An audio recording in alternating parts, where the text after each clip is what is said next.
Buenas noches, hermanos. Un feliz sábado para todos los que estén conectados en este momento. Primeramente, le queremos dar gracias a nuestro Padre Celestial y a su Hijo amado por darnos la oportunidad de estar aquí en tiempo de reunión en este maravilloso sábado para estudiar su palabra, para estudiar esta lección maravillosa, hermano. Esta lección está extremadamente buena para estudiar, hermanos. Estamos viviendo en un tiempo difíciles para el pueblo de Dios.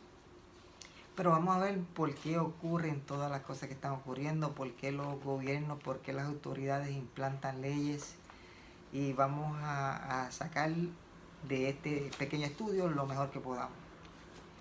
Hay mucha información, hermanos. Esta lección es la lección número 5, que lleva por título Las autoridades, cuándo, por quién y con qué propósito fueron ordenadas. ¿Quién es la fuente de toda autoridad?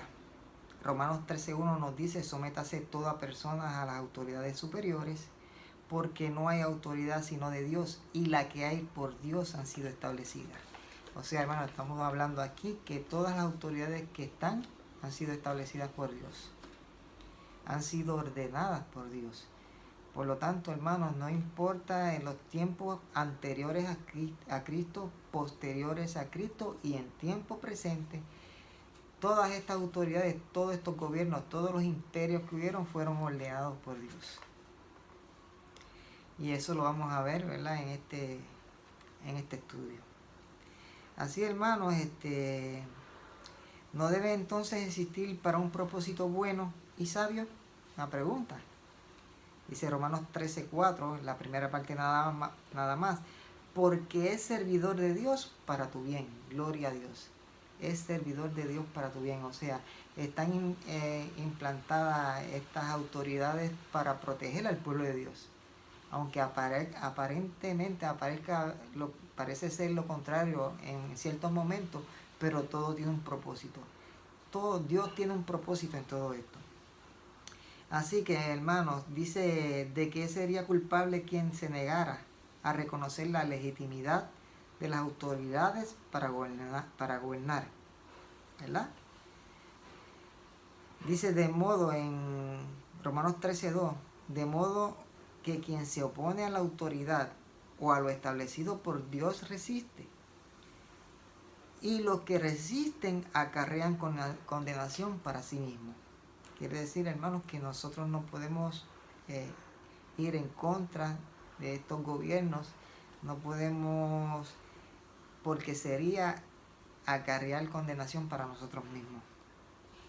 Y quiero leer una nota muy importante de la nota 1. Y voy a leer porciones nada más, hermanos, porque por falta de tiempo. Dice: no debemos menospreciar la utilidad o la importancia de los gobiernos civiles. Son una necesidad en la actual condición de las cosas. Se convirtieron en una necesidad como consecuencia de la caída. O sea que todas estas autoridades se han convertido en una necesidad desde la caída. ¿Para qué, hermanos? Dice: para controlar a los malvados y a los que de otra manera sería una carrera salvaje y desenfrenada del crimen.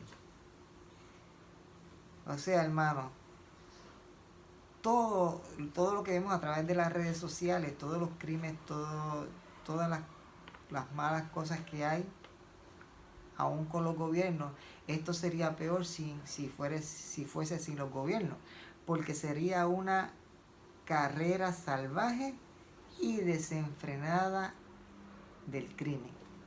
Bien, hermanos.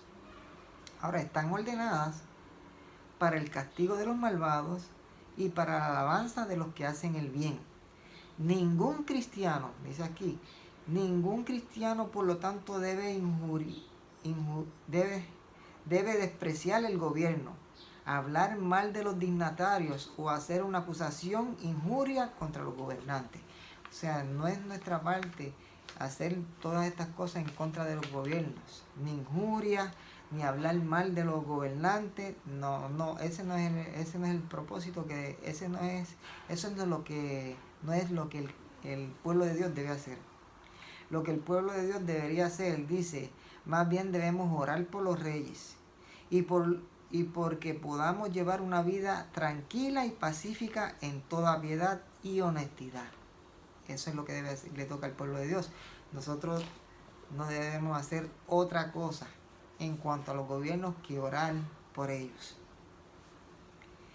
Entonces dicen, hermanos, que Satanás hace todo lo posible por pervertir los gobiernos y cambiarlos de protectores del pueblo de Dios a opresores del mismo. Satanás quiere cambiar, ¿verdad?, el propósito de Dios, que es que los gobiernos sean protectores del pueblo, pero Satanás quiere convertirlo a que sean oprimidores o opresores del pueblo de Dios. Así, hermanos, vivimos en tiempos, yo diría, y esto lo confirmo con todo lo que veo, muchos cristianos, el mundo cristiano está en una angustia terrible, se sienten en una prueba, con esta pandemia se sienten en una prueba terrible, que las decisiones que se tomen puede costar su vida eterna, o la salvación y vida eterna, o perdición. Han llevado este punto a un nivel, ¿verdad?, donde cualquier margen de error en cuanto a nuestra decisión, en cuanto a la pandemia que tengamos que hacer, se ha puesto como si fuese salvación o perdición. Cualquier cosa que podamos hacer en esta pandemia. Y no debería ser así, hermano. Eso sí lo cae más para el mundo cristiano, los que tienen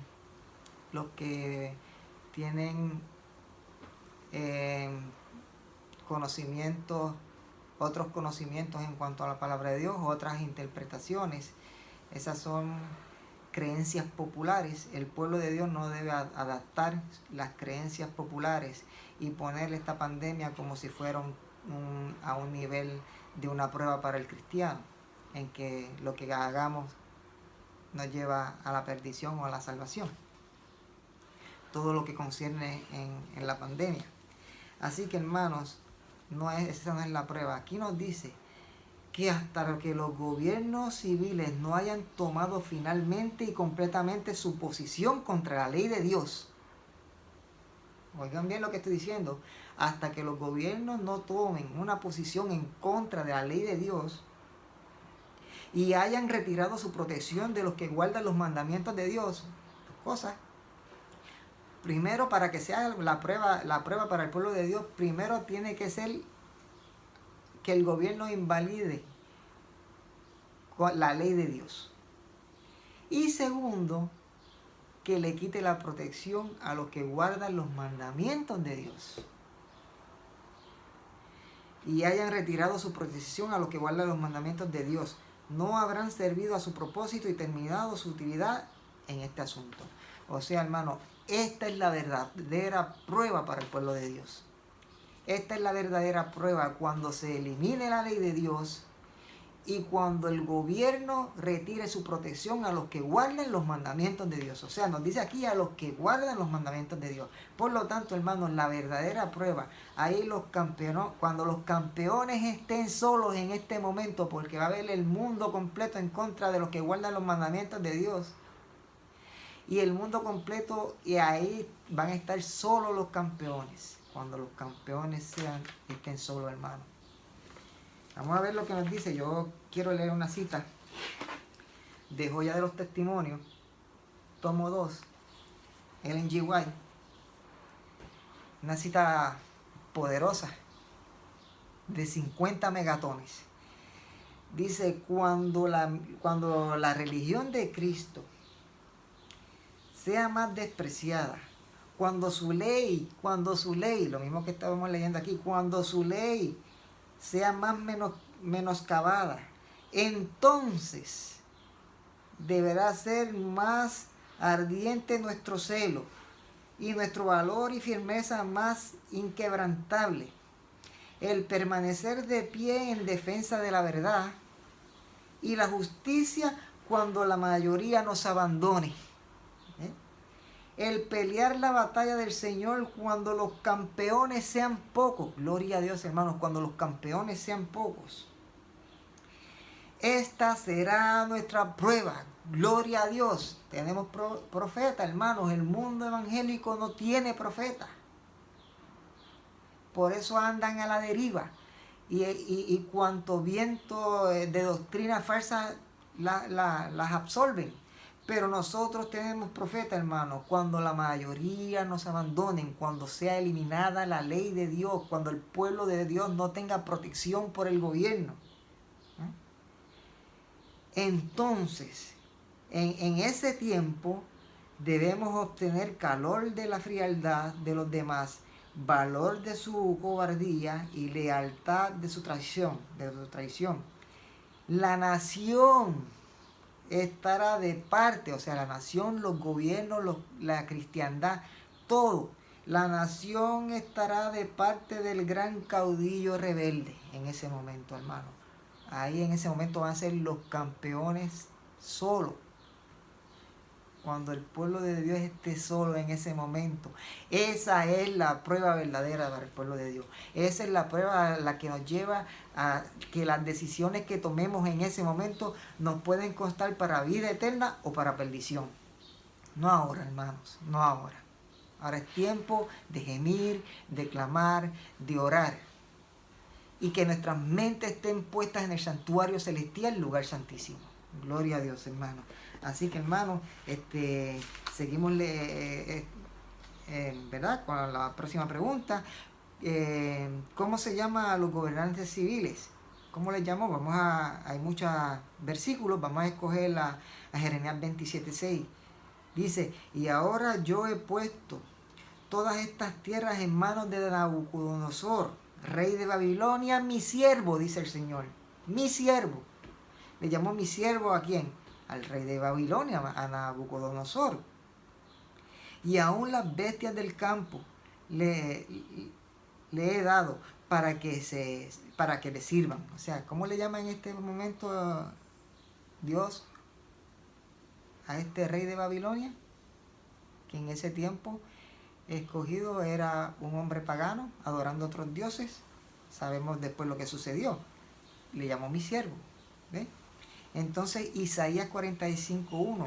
Así dice Jehová a su ungido, a Ciro, al cual tomé yo por la mano derecha para sujetar las naciones delante de él y a desatar los lomos de reyes, para abrir delante de él puertas y las puertas no cerrarán. Gloria a Dios, hermano. Ese es nuestro Dios. Ese es nuestro Dios. ¿Cómo él le llama a estas autoridades?